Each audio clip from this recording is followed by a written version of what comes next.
తెలుగు రాజ్యంకి స్వాగతం. నేను సత్యనారాయణ. ఇప్పుడు విజయవాడ వరదలకు సంబంధించిన సమాచారాన్ని విడుదల చేయటంలో గాని, ప్రజలకు తెలియజేయటంలో గాని ప్రభుత్వం గోప్యత పాటిస్తుందనే విమర్శలొస్తున్నాయి. ముఖ్యంగా మృతులు ఎంతమంది అనే దాని మీద న్యూస్ పేపర్‌లు రకరకాల సమాచారం ఇస్తుంది. మీ మీడియాలో రకరకాల సమాచారం వస్తుంది. సాక్షిలో 47 మందని జెప్తున్నారు. ప్రజాశక్తిలో ఒక అంకె జెప్తున్నారు. ఆంధ్రజ్యోతిలో ఒక అంకె జెప్తున్నారు. ఈనాడులో ఒక అంకె జెప్తున్నారు. అంటే ప్రభుత్వానికి సంబంధించిన రాజకీయ నాయకులు గాని, వాళ్ళు గాని చెప్పడం ఏందంటే, తక్కువ అంకెలు చెప్తున్నారు. ఎక్కువ మంది చనిపోలేదనేది. అయితే ఈ మరణాల సంఖ్య కొంత వందల్లోనే ఉండొచ్చు అనేది ఒక అనుమానం వ్యక్తం అవుతుంది. అంటే సాధారణంగా ఆహ్, ఇప్పటి వరకు కొన్ని ప్రదేశాలకి ఇప్పుడు అధికారులు గాని, ఇప్పుడు యంత్రాంగం గాని ఇంకా చేరుకోలేని లోపల ప్రాంతాలున్నాయి. అక్కడికి వెళ్ళటానికి కూడా వీలు కావట్లేదు. అందుకనే ఆ మరణాలకు సంబంధించిన సంఖ్య తెలియట్లేదంటున్నారు. అసలేంటి వాస్తవం ఏం జరుగుతుంది? వాస్తవంగా ఏముంది? ప్రభుత్వం ఏం బయట పెడుతుంది? ఈ అంశాలన్నీ మనతో చర్చించడానికి వైఎస్ఆర్‌సీపీ ప్రజారోగ్య విభాగం ఇన్ఛార్జ్ అన్నపరెడ్డి విజయభాస్కర్ రెడ్డి గారు మనతోటున్నారు. ఆయన్నడిగి ఈ అంశాలన్నీ తెలుసుకుందాం. నమస్కారం అండి విజయభాస్కర్ రెడ్డి గారు. అదండి, ఇప్పుడు విజయవాడలో కనీవినీ ఎరుగని వరదలొచ్చినియి. ఇప్పుడు ఈ వరదలు మ్యాన్ మేడు అని చెప్పేసేసి కొంతమంది చెప్తున్నారు. మానవ తప్పిదం కారణమే అని చెప్పేసి జగన్మోహన్ రెడ్డి చెప్తున్నారు. ఇంకో పక్కనేమో ప్రభుత్వం ఏమో అట్లా కాదు, మేము ఎన్నో జాగ్రత్తలు తీసుకున్నా సరే ఇప్పుడు ఆ బుడమేరు అనేది ఎప్పుడు విజయవాడకి దుఃఖదాయని అని చెప్తారు. దానివల్ల వచ్చింది, మేము చేయగలిగింది చేసామని చెప్పేసి చెప్తున్నారు. మీకు తెలిసిన సమాచారం ఏంటండి ఈ విషయంలో? ఫస్ట్ ఆఫ్ ఆల్ ఇటువంటి సంఘటన అనేది ఇప్పుడు నాకు ఇవాళ 55 సంవత్సరాలు. గతంలో కూడా ఎప్పుడూ కూడా చూసినటువంటి విషయం అయితే లేదు. అయితే మ్యాన్ మేడ్ అని ఒక ప్రతిపక్ష నాయకుడు, మా పార్టీ నాయకుడు చెప్పటమైనా, లేకపోతే ఇంకొకళ్ళ వల్ల జరిగింది అని చెప్పటమైనా, నా వ్యక్తిగతంగా అయితే కొన్ని తప్పిదాలు అంటే ఒక మ్యాన్ మేడ్ అనే విషయానికి దాన్ని మీరు ఇంకో రకంగా అంటే గతంలో చంద్రబాబు నాయుడు గారి ఇల్లు మునిగిపోయినప్పుడు ప్రకాశం బ్యారేజ్ దగ్గర పడవలు అడ్డం పెట్టి మా ఇల్లు ముంచేశారు అని చెప్పినటువంటి సందర్భాన్ని మనం చూసాం.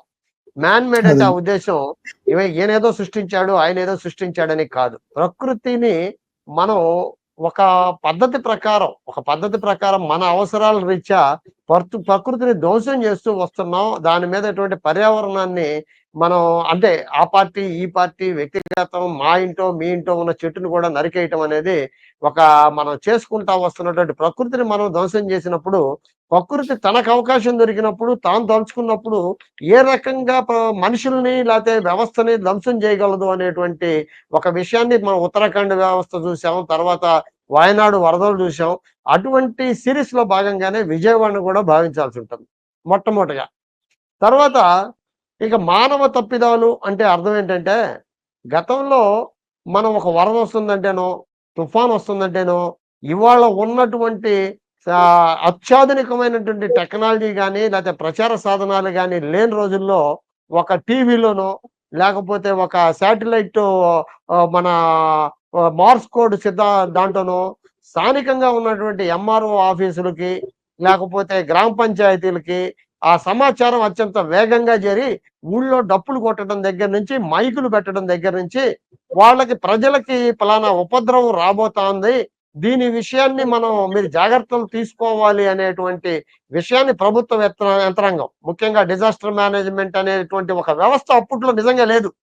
నిజంగా లేని రోజుల్లో రెవెన్యూ వాళ్ళు, పోలీసు వాళ్ళు, కలెక్టర్, ఎంఆర్ఓలు ఇటువంటి వాళ్ళు అన్ని డిపార్ట్మెంట్లతోటి కలిసి, అది తీర ప్రాంతాలైతే ఫిషరీస్ డిపార్ట్మెంట్, ఇంకో చోట అయితే ఇంకో కలిసి ఉద్యోగస్తులు వాళ్ళల్లో వాళ్ళు ఒక సమీక్షలు నిర్వహించటం, ముందస్తు జాగ్రత్తలు తీసుకోవటం, దానికి ఒక యంత్రాంగం పనిచేయటం, వాళ్ళు పెళ్ళాం బిడ్డలను వదిలేసేసి విపత్తు ప్రాంతాల్లో పనిచేయటం అనేటువంటి ఒక సిద్ధాంతపరమైనటువంటి, ఒక వ్యవస్థపరమైనటువంటి పేపర్ వర్క్ పనిచేసేటోళ్ళు. ఇవాళ మనకి ముఖ్యంగా సంప్రదాయ పద్ధతిలో పనిచేసే వాళ్ళు, వాళ్ళకి కొన్ని ప్రోటోకాల్స్ అనేవి వాళ్ళే డిసైడ్ చేసుకునేవాళ్ళు. ఈ టెక్నాలజీ నా బాధ్యత ఇది, నా ఉద్యోగం ఇది, నేను ఈ పని చెయ్యాలి, ఇది నా పని అనేటువంటి ఇది. మనం తర్వాత మరి కేంద్ర ప్రభుత్వాలు మారిన తర్వాత, లేకపోతే వరల్డ్ బ్యాంక్ పద్ధతులు కానివ్వండి, లేకపోతే ఇంకోటి కానివ్వండి, అత్యధికంగా నేను ఎన్డీఆర్ఎఫ్ అనేటువంటి నేషనల్ డిజాస్టర్ మేనేజ్మెంట్ ఎన్డీఆర్ఎఫ్ వచ్చిన తర్వాత మరి మనకి అప్పుడప్పుడు పిడుగులు పడుతున్నాయి మీ ఏరియాలో, లేకపోతే వర్షాలు పడే అవకాశం ఉందని మనకు అనుకోకుండా కొన్ని మెసేజ్లు రావడం చూసాం. అటువంటి మెసేజ్లు వాటి వల్ల ఏ రోజు వాళ్ళు చెప్పిన ఉపద్రవాలు రాలేదు, కానీ ఇటువంటి విపత్తులు జరిగినప్పుడు మాత్రం వాళ్ళ దగ్గర నుంచి ఏ మెసేజ్ లేదు. అదే వాళ్ళ దగ్గర నుంచి ఏ మెసేజ్ లేదు. అంటే వాళ్లకు ఊహకు కూడా అందనటువంటి విపత్తులు ఉన్నాయా? లేకపోతే దీనిలో అంటే ఈ సందర్భంలో మరి కరెక్టో కాదో నాకు తెలియదు సత్యనారాయణ గారు. కానీ ఎన్డీఆర్ఎఫ్ గత 10, 20 ఏళ్ల నుంచి తుఫాను షెల్టర్లని, లేకపోతే ఆశ్రయ కేంద్రాలని ఇటువంటివి కొన్ని వందల వేల కోట్ల రూపాయల ధనం వెచ్చించిందనేది మీ బోటోళ్ళకి, నా బోటోళ్ళందరికీ తెలుసు. ఆ షెల్టర్ల కాంట్రాక్టర్లు కూడా ఒక 20 మంది, 30 మంది, ప్రభుత్వాలు పక్కన పెడదాం. ఏ ప్రభుత్వంలో ఉన్నా NDRF national disaster management contractor వాళ్ళే.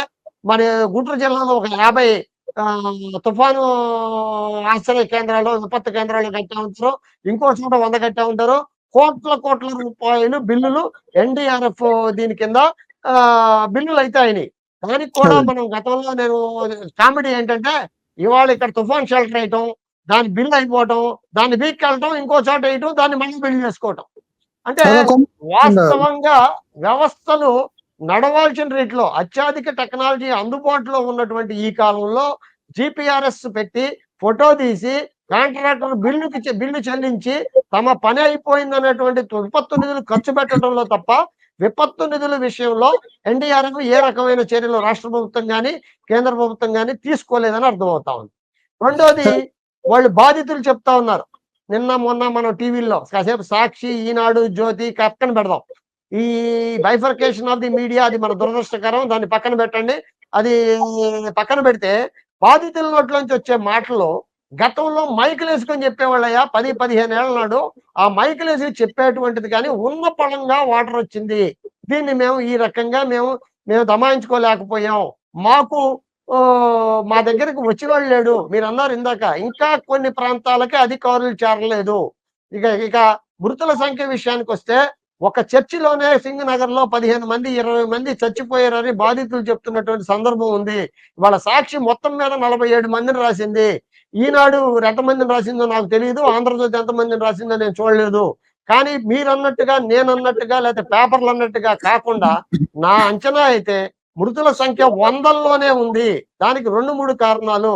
నీళ్లలో చిక్కుకొని చచ్చిపోయి కొట్టుకుపోయినాడు ఒకడైతే, లేకపోతే 3-4 రోజులుగా ఆహారం ఉన్నటువంటి పరిస్థితులు వాడికి యాక్సెస్ లేక, బయట ప్రపంచానికి యాక్సెస్ లేక, కాలకృత్యాలు కూడా తీర్చుకోలేకుండా చనిపోయిన వాళ్ళు కొంతమంది. ఇవాళ రిస్క్ మేనేజ్మెంట్ లో మనం గతంలో చూసాం. స్వచ్ఛంద సంస్థలు కానీ, లేకపోతే ప్రముఖ వ్యక్తులు కానీ, లేకపోతే యువకులు కానీ ముందుకొచ్చి తుఫాన్ రాగానే వాళ్ళు ముందుకొచ్చి అక్కడ ఏదో పంపిణీళ్ళు చేయటం, చేయటం, ఇటువంటివి కూడా సమాజం మర్చిపోయారు అనేటువంటిది నాకు అనిపిస్తా ఉంది. ఎందుకంటే మన పిల్లలకు కానీ, మనం కానీ ఇవాళ ఏం నేర్చుకుంటున్నామంటే, సోషల్ సైన్సెస్ అనేది మనకి సబ్జెక్ట్ లో లేదు. ఇవాళ ఎందుకు మాట్లాడుతున్నాం అంటే, రే నువ్వు చదువుకోవాలా, నీకు ఒక 4 కోట్లో 3 కోట్లో ప్యాకేజీ రావాలా, నువ్వు అమెరికా వెళ్ళిపోవాలా. అంతే తప్ప మన పక్కనోడు ఎలా బతుకుతున్నాడు, పక్కనోడిని ఎలా బతికించాలి, మనకు సమృద్ధిగా ఉన్నప్పుడు పక్కనోడికి సాయం చేయాలి అనేటువంటి ఏవి కూడా మనం చూడట్లేదు. ఖచ్చితంగా సాక్షి పేపర్తో సహా. అంటే ఇవన్నీ ఐడియాలజికల్ ఇష్యూస్ మీరు మాట్లాడుతున్నారు, మీరు చెప్పేది కరెక్టే. ఇప్పుడు జగన్మోహన్ రెడ్డి చెప్పడం ఏంటంటే, ఆ బుడమేర కట్ట అనే స్ట్రెంగ్తన్ అది కట్ట తెగిపోతున్నా సరే పట్టించుకోలేదు ఎవరు అధికారులు, అందరూ కూడా నిర్లక్ష్యం వహించారు దానివల్ల అనేసి చెప్తున్నారు. ఇప్పుడు వీళ్ళు చెప్పడం ఏంటంటే, చంద్రబాబు నాయుడు చెప్పడం ఏంటంటే, లేదు అసలు ఈ 4 ఏళ్లలో 5 ఏళ్లలో అసలు వాళ్ళు ఈ బండ్లు స్ట్రెంగ్తన్ చేయటం కానీ ఇట్లాంటి విషయాలు పట్టించుకోలేదు కాబట్టి హఠాత్తుగా ఇది జరిగింది అనేది. దీని మీద రెండు అబద్ధాలు అయి ఉండాలా. ఎందుకంటే మన చిన్నతనంలో కాలువల్లో లస్కర్ గారు కాలువలు బాగు చేయటం, దాని తర్వాత కాలువల గేట్లకు ఆయిల్ రాయటం, లాకులు చేయటం అనేది చూసాం. ఇప్పుడు ఆ మెకానిజం అనేది కాలువలు బాగు చేయటం అనేది ఎక్కడా లేదు. ఆ ప్రభుత్వం చేసింది ఏమి ఉండకపోవచ్చు, ఈయన చెప్పేది నిజం కాకపోవచ్చు, ఆయన చెప్పేది నిజం కాకపోవచ్చు. రాజకీయాలు కాసేపు పక్కన పెడదాం. బుడమేరు విషయంలో జరిగింది ఏంటంటే, జురమూరు కానీ, లేకపోతే కొండవీడి వాక్ కానీ, పొటేల్ వాక్ కానీ, ఇవన్నీ ఏంటంటే ఎప్పుడో 25 ఏళ్లకో 30 ఏళ్లకో ఒకసారి తమ ఉపద్రవం చూపించేవి కానీ ప్రతి సంవత్సరం చూపించేటువంటి పరిస్థితులు లేవు, ఎప్పుడు లేవు. సరే, మనకి ఇక్కడ మెయిన్ ఏంటంటే బుడమేరు నేను ఎక్స్పెక్ట్ చేసింది అటు కొండవీడి వాగుని ఎక్స్పెక్ట్ చేశారు. కొండవీడి వాగుని మించి బుడమేరు వాగు వచ్చినప్పుడు బుడమేరు వాగు అనే దానికి గత ప్రభుత్వం ఏదో గీట్లో సిద్ధం చేసింది. బుడమేరు వాగు నుంచి ఇక్కడ మనం చంద్రబాబు నాయుడు ఇల్లు మునిగిపోతుందని చెప్పి బుడమేర గేట్లు ఎత్తేసి జనం మీదకి వదిలారని జగన్మోహన్ రెడ్డి గారు చెప్తారు. చంద్రబాబు గారు ఏం చెబుతారంటే జగన్మోహన్ రెడ్డి గారు బుడమేర దగ్గరకు పంపించి మనుషులను పంపించి గండి కొట్టించి నీళ్లు బయటకు వదిలాడని ఏం చెప్తాడు. ఇది కాదండి సమస్య. ప్రకృతి విరుద్ధాన్ని హ్యాండిల్ చేయాల్సినటువంటి ఒక మెకానిజం జలవనరుల శాఖ కానీ ఎవరు కానీ ఏ ప్రభుత్వాలు దాన్ని సీరియస్ గా తీసుకోవాలి. ఎందుకంటే ప్రతి సంవత్సరం వచ్చే ఉపద్రవాలు కామన్ గా తుఫాన్లు ఇటువంటి వాటికి తీసుకునేటువంటి కాకుండా ప్రకృతి తాను తలచినప్పుడు ఏ 25 ఏళ్లకో 30 ఏళ్లకో వచ్చేటువంటి ఉపద్రవాల విషయంలో అలసత్వం ఉంది. ఈ అలసత్వం వలనే ఒక ముందస్తు హెచ్చరిక లేకుండా బుడమేరు గేట్లు ఎత్తేయడం జరిగింది. ఆ బుడమేరు గేట్లు ఎత్తేయడం దగ్గర అక్కడ గోదావరి అనుసంధానం జరిగినటువంటి జలాలు కూడా గోదావరి అనుసంధానం చేసాము, మేము నీళ్లు వచ్చినాయి, ఇవి వచ్చినాయి, అవి వచ్చినాయి అని చెప్పినప్పుడు జలాల సహజ వనరులను అనుసంధానం చేసేటప్పుడు ఒక పక్కా ప్రణాళిక, వాటిని మనం కంట్రోల్ చేసే విధానం ఇవన్నీ లేకపోవటం వల్లనే ఇలా ముందస్తు ప్రణాళిక లేకుండా బుడమేరు గేట్లు ఎత్తేయటం వల్లనే విజయవాడ నగరం ముగిందనేది చాలా మంది నిపుణులు చెప్తున్నటువంటి వాదన. ఈ గేట్లు ఎత్తేయడానికి ప్రధాన కారణం ఎవరు? ప్రస్తుతం ఉన్న ముఖ్యమంత్రి అవుతాడు కానీ జగన్మోహన్ రెడ్డి కాలేడుగా. ప్రస్తుతం ఆ నిర్ణయం తీసుకునే ముందు ఇప్పుడు ప్రస్తుతం ఒక వాదన ఏమి వినపడతా ఉందంటే 2-3 రోజుల్లో వరదల ఉధృతి ఉందన్నప్పుడు 6 రోజుల నుంచి వరదలు నీళ్లు వచ్చిందాక కనీసం డిజాస్టర్ మేనేజ్మెంట్ కమిటీ సమావేశమే జరగలేదు అనేటువంటిది వాస్తవంగా కనపడతా ఉంది. ఎవరు సమీక్షించాలి? ముఖ్యమంత్రి గారా, లేకపోతే సిఎస్ గారా, లేకపోతే కలెక్టర్లా? ఈ వాటర్ వదిలే ముందు ఎవరి నిర్ణయం మేరకు బయటకు వదిలారు? అధికారుల నిర్ణయం మీదకు వదిలారా? రాజకీయ నిర్ణయం జరిగిందా? ఇది అంత హడావుడిగా నీళ్లు వదిలే ముందు ఒక పక్కా ప్రణాళిక, దానికి ఒక ప్రోటోకాల్, ఒక పద్ధతి ప్రకారం జరగకుండా కేవలం ఓరల్ ఇన్స్ట్రక్షన్స్ వల్ల ఇవాళ ఇది జరగడం వల్ల ఈ ఉపద్రవం ఏర్పడింది అనేది జగన్మోహన్ రెడ్డి గారు చెప్తున్నారు. దాన్ని మ్యాన్ మేడ్ అనే పదాన్ని దానికి అన్వయించడం జరుగుతా ఉంది. అలాగంటే కాకుండా ఈ వరద నీటిని ఎటు మళ్లించాలి? గోదావరి మీరు జనరల్ గా చూస్తే కృష్ణాకింత వరద వచ్చినప్పుడు గోదావరి పూటెత్తాలి. గోదావరి చాలా సహజంగా ఉంది. నిన్న ఇవాళ కొంచెం వాటర్ వచ్చిందే తప్పితే ఇక్కడ ఏంటంటే అనుసంధానం పేరుతోటి గతంలో మరి ఆలోచితంగా చేశారో, అనాలోచితంగా చేశారో, లేకపోతే దాన్నే గొప్ప విషయం అనుకున్నామో, నేను ఇప్పుడు దానిలోకి వెళ్ళేంత గొప్ప సబ్జెక్ట్ నాకేం లేదు కానీ బుడమేరు వాగుకి గేట్లు అయితే ఉన్నాయి. ఆ గేట్లని వరద తాకిడి తట్టుకోలేదని వదిలేశారా? లేకపోతే ఒక ప్రణాళిక ప్రకారం వదలొచ్చు, నీటికి వాటర్ వదలకపోతే కట్టలు దిగిపోతాయి. కానీ అది వదిలేటప్పుడు ప్రజలకు ఏ రకమైన సందేశాలు ఇచ్చారు? ప్రజలకి ఏ రకమైన హెచ్చరికలు చేశారు? వీళ్ళు తీసుకున్న రెస్క్యూ మేనేజ్మెంట్ ఏమిటి? ఇవాళ మరణాల సంఖ్య ఎంత అనే దానికంటే ఈ ఉపద్రవం ఏర్పడటానికి ప్రభుత్వం అలసత్వం, వాళ్ళు తీసుకొని చర్యలు మ్యాన్ మేడ్ అంటే ఇదే క్లియర్ గా చెప్పాల్సినటువంటి అవసరం ఉందని నేను భావిస్తా ఉన్నాను. అసలు బుడమేరు ప్రాంతంలో ఇప్పుడు ఇందాక మీరు పర్యావరణానికి సంబంధించిన అంశాలన్నీ చెప్పారు. బుడమేరు గతంలో వస్తూ ఉండేది, అక్కడ పొలాలన్నీ మునుగుతూ ఉండేవి. మళ్ళీ అదే పొలాల్లోకి ఇప్పుడు ఈ కాలువగట్ల అన్నమాట విజయవాడలో ఉన్న కాలువగట్ల జనాన్ని తీసుకెళ్లి అక్కడికి గవర్నమెంటే షిఫ్ట్ చేసింది. ప్రకాష్ నగర్ ఆ ఏరియాలో సింగనగర్ కూడా ఫస్ట్ ఫేజ్ లో అజిత్ సింగ్ ఉన్నప్పుడు అక్కడ జరిగింది. తర్వాత మళ్ళా ఈ పాయికాపురం, ఈ ప్రకాష్ నగర్ ఈ ప్రాంతాల్లో అట్లా కండ్రిక ఇవన్నీ కూడా దానికి అనుబంధంగా ఏర్పడినాయి. ఆ తర్వాత ఇంకా బుడమేరులో పైన ఏదో డైవర్షన్ చేశారని చెప్పేసి పెద్ద ఎత్తున ఆక్రమణలు జరిగాయని చెప్పేసి చెప్తున్నారు.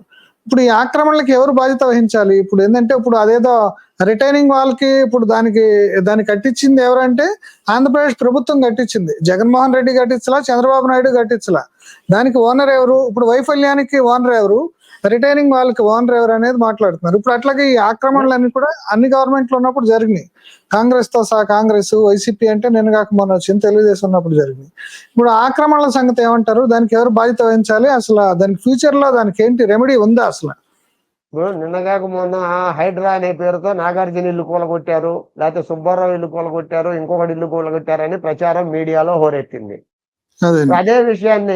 అదే సమయాన్ని ఓవైసీ కాలేజీ కూలగొట్టాలి అంటే మరి చాలా సిన్సియర్ అని చెప్పినటువంటి రంగనాథ్ గారు, ఆయన ఎస్పీ గారు ఏం చెప్పాడంటే పిల్లలు ఇప్పుడు చదువుకుంటున్నారండి, ఈ టైంలో డిస్టర్బ్ చేస్తే అది ఆటోమేటిక్ గా మనం ఇప్పుడు కూలగొడితే చాలా ఇబ్బంది అవుద్దని. అంటే ఇప్పుడు నేను ఒక కార్టూన్ ఒకటి నా ఫేస్బుక్ లో ఒకటి షేర్ చేశాను. నేను అరే బాబు, నువ్వు చెరువు కబ్జా చేశాను, నేను కూడా చెరువు కబ్జా చేశాను, కాసేపు ఇద్దరం మెలకుండా ఉందామంటే ఈ కబ్జాలకు కారణం ఎవరైనా ఉన్నారు అంటే ప్రతి పార్టీ రాజకీయవేత్తలే. First point. అయితే అంతదాకెందుకు? స్వయంగా ఇవాళ ఆంధ్రప్రదేశ్ ముఖ్యమంత్రి గారు ఆయన ఉంటున్నటువంటి ఇల్లు కరకట్టలో కబ్జాలో ఉన్నటువంటిది అనే విషయం బహిరంగంగా ఇవాళ చాలా మీడియా ఎందుకు చెప్పలేకపోతుంది అనేది ఒకటైతే, దాన్నే ఎందుకు ఫోకస్ చేస్తుంది సాక్షి మీడియా అనేది ఒక క్వశ్చన్ అయితే, ఆ కరకట్ట ప్రాంతంలో మంతెన సత్యనారాయణరాజు గారు అంత పెద్ద ఆశ్రమం కట్టగలిగాడు. గోకరాజు గంగరాజు గారు అంత పెద్ద ఇదెట్ట కట్టగలిగాడు. కరకట్ట దిగువన ఇటు ఏ నిర్మాణాలు ఉండకూడదనేటువంటి వ్యవస్థని ఏ ప్రభుత్వం, వాళ్ళు కాదు, వీళ్ళు కాదు, ఎవరు కూడా నిర్మూలించలేని పరిస్థితిలో హైకోర్టు జడ్జి గారు ఒక మాట అన్నాడు ఒక సందర్భంలో. అంటే మన ముందు ఎందుకయ్యా అంటే తప్పు చేసినవాడిని కాపాడటానికి. ఇవాళ ఈయన పగలగొట్టడం మొదలు పెట్టంగానే ఆడ హైకోర్టుకి వెళ్తాడు. ఈ హైకోర్టుకి వెళ్ళినప్పుడు అంటే ఇప్పుడు హైడ్రా నిర్మాణాల్లో కూడా నేను ఫేస్‌బుక్‌లో పోస్ట్ పెట్టాను సార్. ఏంటంటే నిర్మాణాలు చేసిన వాడిని మీరు శిక్షిస్తున్నారు, పగలగొట్టి పెనాల్టీ ఏస్తున్నారు. అక్కడ నిర్మాణాలకు అనుమతులు ఇచ్చినటువంటి రాజకీయ నాయకులు, అక్కడ నిర్మాణాలకు అనుమతి ఇచ్చిన అధికారుల్ని ప్రాసిక్యూట్ చేసేటువంటి వ్యవస్థ రానంత వరకు, చట్టం అనేది మనకు భయం లేనంత వరకు, మేము 2 కారణాలు చెప్తాం. పార్టీ పరంగా చెప్పమంటే, చంద్రబాబు నాయుడు ఇల్లు మునిగిపోయింది కాబట్టి వరద సహాయక చర్యలు చేస్తున్నానంటూ బస్సులో ఎక్కి, పడవల్లో ఎక్కి ఇంట్లోకెళ్ళలేక బయట తిరుగుతున్నాడు అనే పదం అది మేము నిజమేనంటారా? మాట్లాడుతున్నాం. అది జగన్మోహన్ రెడ్డి చేస్తున్న విమర్శ నిజమేనంటారా అది? కాకుండా ఎట్ట పోద్ది సార్? ఇల్లు మునిగిపోయింది. ఖచ్చితంగా బయట ఉండాలి. ఆ బయట ఉండే బదులు అదేదో బస్సులో ఉండి కలెక్టర్ ఆఫీసులో ఉంటే ప్రశాంతంగా ఉంటది కదా! అలా కాదని ఎందుకు అనుకోవాలి? నిజం కాదనుకున్నప్పుడు అది అబద్ధం అని కూడా ఎందుకు అనుకోవాల్సిన అవసరం మీకు? ఇల్లు మునిగిపోయింది అంతకి నేను అనలేను. ఎక్కడైనా ఉండాలి కదా! ఆ ఇల్లు మునిగిపోయిన దాన్ని ఫస్ట్ తొలుత ఆదర్శంగా గతంలో రాజశేఖర రెడ్డి గారు ఎస్ఐడి భూముల వ్యవహారం వచ్చినప్పుడు ఫస్ట్ ఆయన భూముల్లో ఉన్నటువంటి 600 ఎకరాలు ఎస్ఐడి భూములు గవర్నమెంట్‌కి హ్యాండ్ ఓవర్ చేసి మాట్లాడినాడు. ఇవాళ మీరు కూడా నేను కరకట్టలో ఉన్నటువంటి భూమి ఇల్లు ఎప్పటికైనా మునిగిపోయేది. ఇది ఆక్రమిత ప్రాంతం అని స్వచ్ఛందంగా దాన్ని బయటకొచ్చి దాన్ని చేసి ప్రజల మీద చర్య తీసుకోమని చెప్పేటువంటి ధైర్యం చంద్రబాబు గారికి ఉంటది. అది నేను మీకు చేసినప్పుడు ఆయన నేను మనం మీకు నమ్మొచ్చు. నేను మీకు ఇక్కడ నా ఎక్స్‌పీరియన్స్ ఒకటి మీకు షేర్ చేస్తానండి. దాని మీద మీరు కామెంట్ చేయండి. యాక్చువల్‌గా ఈ కృష్ణా వరదలో గోకరాజు గంగరాజు బిల్డింగు, ఇప్పుడు వంతెన సత్యనారాయణరాజు, ఇప్పుడు ఈయనైతే ఎవరైతే ఉండే లింగమనేని వీటన్నిటి మీద ఒక పబ్లిక్ ఇంట్రెస్ట్ లిటిగేషన్ లాంటిది, అంటే ఒక ఫిర్యాదు లోకాయుక్తకి వెళ్ళింది.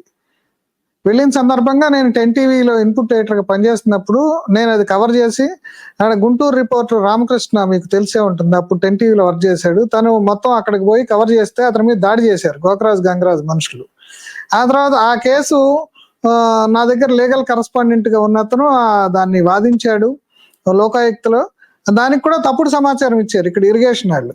అంటే ఒక విషయం అంటే మీ దృష్టికి వస్తే మీరు ఫర్దర్‌గా ఎప్పుడైనా ఇప్పుడు మీరు ఇష్యూ తీసుకొచ్చారు కాబట్టి యాజ్ ఏ జర్నలిస్ట్‌గా నేను యాక్చువల్‌గా నేను యాంకర్‌గా ఈ విషయం మాట్లాడటంలో ఔచిత్యం గురించి కంటే కూడా ఒక విషయం బయట పెట్టాలనే దీంతోటి మీతో మాట్లాడుతున్నాను నేను. అది ఆ లోకాయుక్తలో ఆ కేసు ఏమైందో ఎవడికి తెలీదు. అది తర్వాత ఏందంటే అట్లాగే కంటిన్యూ అయింది. తర్వాత చంద్రబాబు నాయుడు కూడా ఆయన గవర్నమెంట్ వచ్చాక, అంటే ఆయన గవర్నమెంట్‌లో కాదనుకుంటా ఈ లోకాయుక్త కేసు. ఇది హైదరాబాద్ లోకాయుక్తలో ఉమ్మడి స్టేట్ ఉన్నప్పుడే జరిగింది అది. దీని మీద ఇప్పుడు మీరు చెప్పండి కామెంట్. ఇప్పుడు మీలాంటి వాళ్ళు చొరవ తీసుకోనో, లేకపోతే ఎవరన్నా చొరవ తీసుకున్న సమాచారాన్ని మీరు మీడియా ద్వారానో 10 మందికి చెప్పాలనుకున్నప్పుడు ఏం అదే. జరుగుతుంది అనే విషయాన్ని మీరు చెప్పకనే చెప్పారు. నేను అదే. కూడా చెప్పేది అదే. దొంగలు ఎవరయ్యా అంటే ఈ రాజకీయ నాయకులే. చంద్రబాబా, లేకపోతే జగనా, లేకపోతే ఇంకొకళ్ళ అనే పేరు నేను మాట్లాడదలుచుకోవాలా. కాకపోతే ఏందంటే ఇప్పుడు మనం యుఎస్‌లోను లేకపోతే యూరోపియన్ కంట్రీస్ లోను సహజ వనరులను సహజ వనరులుగా చూసేటువంటి ఒక మెకానిజం యాక్ట్ పేరుకే సహజ వనరులు గ్రీన్ ట్రిబ్యునల్ వాళ్ళు చెప్పారు, వీళ్ళు చెప్పారు, పెనాల్టీ వేశారు. లేకపోతే మానవ హక్కుల సంఘానికి వెళ్తే రేప్ చేసిన వాళ్ళకి ఎంత న్యాయం జరుగుద్దో ఈ పర్యావరణాన్ని ఈ రకంగా ధ్వంసం చేసిన వాళ్ళకి ఈ కోర్టుల్లో అంత మెప్పు పొందుతారు. అంటే ఇప్పుడు మీరు అన్నారు లోకాయుక్త ఏం చేయగలదు? విచారణ జరిపించగలదు, శిక్ష వేయగలదా? మీకు నాకు తెలిసినటువంటి దాంట్లో లోకాయుక్త శిక్ష వేయగలిగే పరిస్థితి ఉందా? లేదు. Again it goes to high court. High court జడ్జిలు ఎవరు? రాజకీయ ప్రేరేపితమైనటువంటి జడ్జిలుగా వచ్చినోళ్ళు ఉన్నారు. వాళ్ళు అనుకూలంగా ఇచ్చిన తీర్పుల్లో ఇవాళ కట్టే వాళ్ళకంటే చట్టాలు మన దేశపు చట్టాలు ఏ ఏ విషయానికి ప్రపంచంలో ఏ దేశానికి సంబంధించిన దానికి ఇన్ఫీరియర్ అయితే కాదు, ల్యాండ్ ఆఫ్ ది లా. కానీ ఓన్లీ ప్రాబ్లం ఏంటంటే చట్టాలు అమలు చేసే విధానంలో అధికారులది కానీ, రాజకీయ నాయకులది కానీ అలసత్వం వల్లనే, సహజ వనరులను ఇవాళ సహజ వనరులుగా భావించకపోవటం వల్లనే, ఆ భూమి ఖరీదు ఎక్కువ అవటం వల్ల ఆక్రమించుకుందామనే ఆశ వల్లనే ఇటువంటి మానవ తప్పిదాలు తీసుకొస్తా ఉన్నాం. వాడు బానే ఉంటాడు, వాడు ఒక రోజు అదే. 2 రోజులు బానే ఉంటాడు. కానీ దీని వల్ల ప్రజలకు జరిగే నష్టం అపారం. ఇవాళ విజయవాడ మీరు ఇందాక అన్నారు, కరెక్ట్ పడే నేను ఇందాక ఎత్తల ఆ మాట. ఎందుకు ఎత్తలేదంటే రాజకీయంగా అది పెద్ద దుమారం చేస్తా ఉంది. ఈయన అదే. కట్టించాడు, ఆయన కట్టించలేకపోయాడు వాళ్ళు. ఆయన లేదు నేను ఐడియా ఇచ్చాను, ఈయన కట్టించాడు.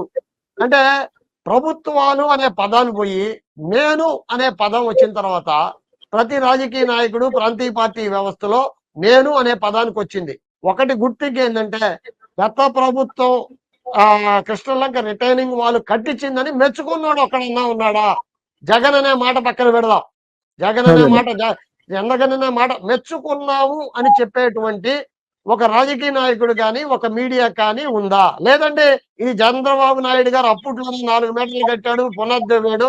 లేకపోతే ఇది ఒక మాత్రం నిజం. దేవినేని అవినాష్ అనేవాడు పంతం బట్టి ఎవడో ఒకడు చొరవ తీసుకుంటేనే ప్రభుత్వంలో పనులవుతాయి.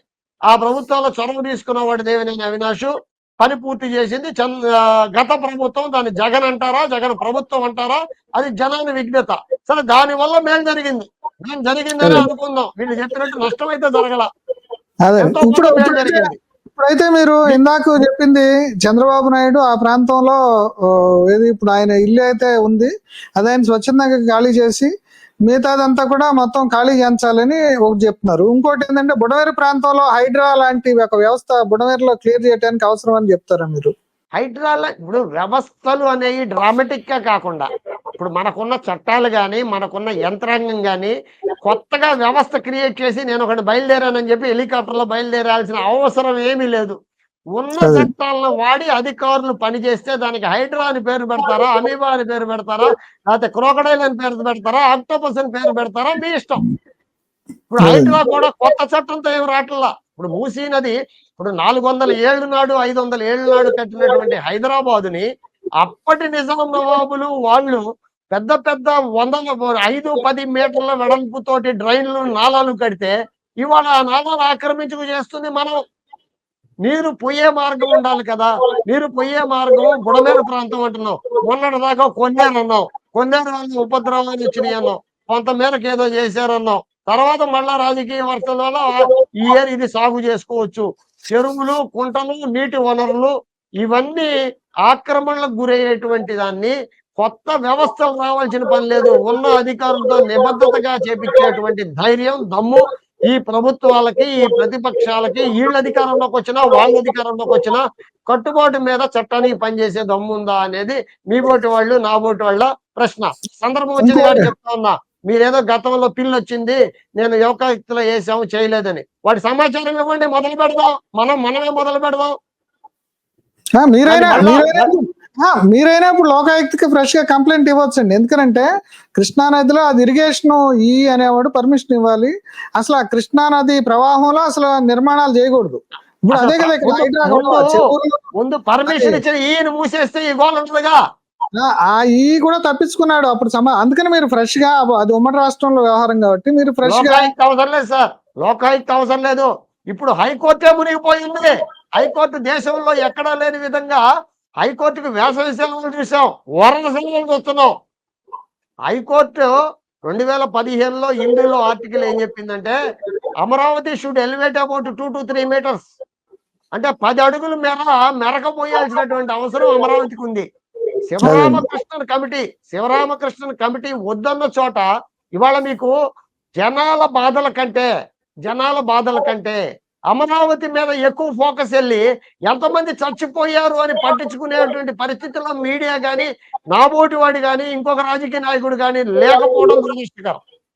ఇప్పుడు అమరావతిలో నీళ్లు రాపోయినా సరే మీ పార్టీ వాళ్ళందరూ కూడా అమరావతిలో నీళ్లు వచ్చినాయి, వరదలో మునిగిపోయిందని ప్రచారం చేస్తున్నారని చంద్రబాబు అంటున్నాడు. మీరు ఏమంటారు? మీరు చూసారా? ఆడ చూసారా? అమరావతిలో ఇవాళ బైకులు, కార్లు అవసరమే లేదు. ఈ మధ్యన కేంద్ర ప్రభుత్వం సీప్లేన్లని కొత్తగా ఇంట్రొడ్యూస్ చేసింది. ఆంధ్రప్రదేశ్కి పైలట్ ప్రాజెక్ట్ ఇస్తామని రామ్మోహన్ నాయుడు గారు చెప్పారు. ఆయనకి దగ్గరగా ఆ ప్రాజెక్టుని సక్సెస్ చేయడానికి ఇవాళ అమరావతిలో ఇంకా 3 నెలల పాటు నీళ్లు బయటకు వెళ్ళాం. ఎందుకంటే విజనరీ ప్రభుత్వంలో సీప్లేన్లు సీప్లేన్లు నడపడానికి వీలుగా అమరావతిని తీర్చిదిద్దామని చెప్పుకోవటానికి తెలుగుదేశం ప్రభుత్వానికి ఒక గొప్ప అవకాశం దొరికింది. ఇంకో విషయం అండి, ఇప్పుడు చంద్రబాబు నాయుడు కానీ హోమ్ మినిస్టర్ కానీ నీటిలో ఈదుకుంటూ పోయి ఇళ్ళకి పోయి ప్యాకెట్లు కూడా ఫుడ్ ప్యాకెట్స్ ఇవ్వటం అవన్నీ కూడా, అంటే ఆయన ఇవ్వాలని కాదు, దగ్గరుంటే యంత్రాంగం గట్టిగా పనిచేస్తుందని ప్రయత్నం చేస్తున్నారు. ఆయన్ని ఏమో ప్రచారం అంటున్నారు, జగన్మోహన్ రెడ్డి ఏమో ఆయన ఏదో చక్కగా వైట్ ప్యాంట్ వైట్ షర్ట్ వేసుకుని వస్తే వచ్చి ఏదో షో చేస్తేనేమో ఆ షో చేసి ఆయన విమర్శించడం అనేది ఎట్లా అనేది ఇప్పుడు తెలుగుదేశం వాళ్ళు విమర్శ చేస్తుంది. అధికారంలో ఉన్నవాడు తాను పంచిపెట్టడం కాదండి, వ్యవస్థలను పని చేయించడం నేర్చుకోవాలా. తను రోడ్ షో చేయటం కాదు, లేకపోతే బోట్ షో చేయటం కాదు, స్టార్ట్ యాక్షన్ కెమెరా అనేటువంటి విధానాలు మానుకోవాల్సిన అవసరం అధికారంలో ఉండకుంటుంది. ప్రతిపక్షం రోడ్డు మీదకి రావాల్సిన అవసరం ఉంటుంది. మరి ఇదే చంద్రబాబు, ఇదే డిప్యూటీ సీఎం పవన్ కళ్యాణ్ మాటల్లో నేను రోడ్డు మీదకి వస్తే జనం ఎగబడతారని నేను రాలేదు, సహాయ చర్యలకు అడ్డం గాని చాలా గొప్పగా విఘ్నతగా సంయమనంగా వినయంగా చెప్పినటువంటి పవన్ కళ్యాణ్ ఏమో గొప్పోడన్నావా, లేకపోతే రోడ్డు మీదకి వస్తే చంద్రబాబు నాయుడు కంటే పవన్ కళ్యాణ్ చూసి జనం ఎక్కువ ఎగబడతారని అనుకుందామా? ఆయన రాలేదని విమర్శిద్దామా, ఈయన వచ్చాడని సంకటం పెట్టుకుందామా? మీరు వచ్చారా, నేను వచ్చానా, ఆయన వచ్చాడా కాదు. సహాయక చర్యలు మీ అంతటా మీరు కానీ నేను కానీ అందరం ఒకటి ఏకీభవించాల్సిన విషయం ఏంటంటే, సహాయ చర్యల్లో ఉన్న లోపాలను ఎత్తి చూపాల్సిన బాధ్యత ఖచ్చితంగా ప్రతిపక్షం మీద ఉంది. దాన్ని అసలు సమీక్షలో లేకపోతే ఇంకొకటో ముందస్తు చర్యలు లేకుండా తీసుకోవాల్సిన బాధ్యత యంత్రాంగం మీద ఉంటుంది. అది చంద్రబాబు కావచ్చు, ఈయన కావచ్చు. ఇంకో రకంగా మేము చెప్పాలంటే, ఇవాళ వాలంటరీ వ్యవస్థ గురించి నేను మాట్లాడిన, కానీ ఇవాళ ఒక మెకానిజం, అంటే మీకు కనీసం ఒక మెకానిజం, నీకు ఒక మెసేజ్ కానీ లేకపోతే నీకు ఒక ముందస్తు జాగ్రత్త కానీ ఇచ్చే అవకాశంలో ఈ ప్రభుత్వం ఫెయిల్ అయింది. లేకపోతే వాలంటీర్లు ఉండుంటే ఇప్పుడు ఈ టైంలో ఉపయోగం ఉండేదంటారు. ఖచ్చితంగా ఉండేదని నా వ్యక్తిగత అభిప్రాయం. కరోనా లాంటి ఒకడు ముట్టుకోవటానికి భయపడేటువంటి పరిస్థితుల్లో ఖచ్చితంగా వాలంటరీ వ్యవస్థ మా పార్టీకి విపరీతమైన తీరం ద్రోహం చేసి కార్యకర్తలను దూరం చేసిన మాట నిజమైతే, వాలంటరీ వ్యవస్థ ప్రజలకు ఉపయోగపడింది అనేది నిజం. ఇవాళ పార్టీ ఓడిపోవడానికి కారణం కార్యకర్తల్లో బాధ్యత లేకుండా చేయడానికి కారణం వాలంటీర్లు. ప్రభుత్వం ఆడ వాలంటీర్లు అనేవాడు ప్రభుత్వంగానే పనిచేశాడు తప్పితే కార్యకర్తలు దూరం అవడానికి కారణం ఏదైతే, ఇవాళ నా మాటగా కాదు ప్రజల మాటగా వినండి. వాళ్ళు కనీసం ఒక అందుబాటులో, అంటే మెకానిజం అనేది వాడు ఎంతమంది వాళ్ళ ఫీల్డ్ పనిచేస్తున్నారో చెప్పండి. విఆర్ఓ ఎంఆర్ఓ అనే వాడికి కనీసం హద్దులు తెలుసా? ఇవాళ ఏంటంటే కూర్చొని డబ్బులు తీసుకొని ఆన్లైన్ లో పేర్లు మార్చడం తప్ప రెవెన్యూ ఏ విపత్కర పరిస్థితుల్లో రెవెన్యూ పాత్ర అందరికంటే కీలకమైన రెవెన్యూ వాడు. ఒక మంత్రి కనపడ్డా, ఒక ఎమ్మెల్యే కనపడ్డా, ఒక ఎంఆర్ఓ కనపడ్డా, చంద్రబాబు నాయుడు గారు లైఫ్ జాకెట్ వేసుకొని మంచి బోట్లో నేషనల్ సెక్యూరిటీ గార్డులను పెట్టుకొని చేతులు ఊపుకుంటా అందరినీ మౌనంగా ఉండమంటే విపత్తు వెనక్కి వెళ్తుందా? అంటే విమర్శించాలని కాకపోవచ్చు, కానీ ఈ సహాయ చర్యలు తీసుకోవటంలో ఆహారం ఇవ్వటంలో లేకపోతే ప్రజల్ని రెస్క్యూ, వీటన్నిటికీ మించి ముందస్తు హెచ్చరికలు చేసి ప్రజల్ని సేఫ్ ప్లేసులకు చేర్చడంలో ప్రభుత్వం అనేది విఫలమైంది. దానికి మీరు చంద్రబాబు అని పేరు పెట్టుకోండి, లేకపోతే ఇంకొకటి పేరు పెట్టుకోండి. వ్యక్తిగతంగా ఆయన లేకపోతే నాకు ప్రకాశం బ్యారేజీకి పడవలు అడ్డం పెట్టి నీళ్లు ముంచారు, బుడమేరు గేట్లు రాత్రి గండికి కొట్టారు. ఇవన్నీ మానేయాలండి. ఇవన్నీ మానేయాల్సింది. మనం చేయాల్సింది పాజిటివ్ గా తీసుకొని వాడినాడు ఈనాడు విమర్శించుకోవటం వల్ల. ఇవాళ ఒకటైతే నేను నమ్ముతున్నా, సాక్షి 45 మందినో 47 మందినో రాసింది, లేకపోతే ఆంధ్రభూమి ఆంధ్రప్రభ 5 రాసి ఉండొచ్చు, లేకపోతే ఏబిఎన్ అసలు ఎవడు చనిపోలేదు ఎడారి ప్రాంతంగా మిగిలిపోయిందని రాయొచ్చు. నేను వ్యక్తిగతంగా నమ్మేది ఏంటంటే, మరణాలు వందల సంఖ్యలో ఉన్నాయి, కొట్టుకుపోయిన శవాలు దిక్కులేదు. అటువంటి వాటి విషయాల మీద ఫోకస్ పెట్టకుండా మామూలు రాజకీయ నాయకులు సైతం అమరావతి రియల్ ఎస్టేట్ పడిపోయిందా, ఆ రోజే చెబితే ఇవాళ అమరావతి సంకనాగిపోయిందా? అమరావతి ఉంటే ఉంటది, పోతే పోద్దండి. ప్రజలకి విజయవాడలో మెరక మీద ఉన్నటువంటి విజయవాడకి నీళ్లు వచ్చినప్పుడు అమరావతి ఎంత? దీనికి కారణాలు ఏంటి? దీనికి నువ్వు కారణం, నేను కారణం కాదు. మీరు అన్నట్టుగా వ్యవస్థలు అక్కర్లేదు, ఉన్న చట్టాలను సక్రమంగా అమలు చేసి ఆక్రమించుకున్న రాజకీయ నాయకులు తొలుత చంద్రబాబు నాయుడు గారు తన ఇల్లు ఖాళీ చేసి కరకట్ట మొత్తం ఖాళీ చేపించేటువంటి చర్యకు ఆయన పూనుకున్న రోజున మనం ఆయన చిత్తశుద్ధిని ఖచ్చితంగా సమర్థిద్దాం. ఓకే సార్, థ్యాంక్ యూ అండి. థ్యాంక్ యూ మీ అభిప్రాయాలని చెప్పినందుకు. నమస్తే అండి. Please do subscribe to Telugu Rajyam channel. Please do subscribe to Telugu Rajyam channel. Please do subscribe to Telugu Rajam channel. Hi అండి, నేను మీ ఆర్పీని నెల్లూరు పెద్దారెడ్డి చేపల పులుసు ఓనర్ని. మీరు తెలుగు రాజ్యం అనే ఈ యూట్యూబ్ ఛానల్ సబ్స్క్రైబ్ చేసుకుని మంచి మంచి వీడియోలతో వస్తారు. Thank you so much. Hi people, I'm Sonakshi Verma and you please watch Telugu Rajam and please subscribe to the channel.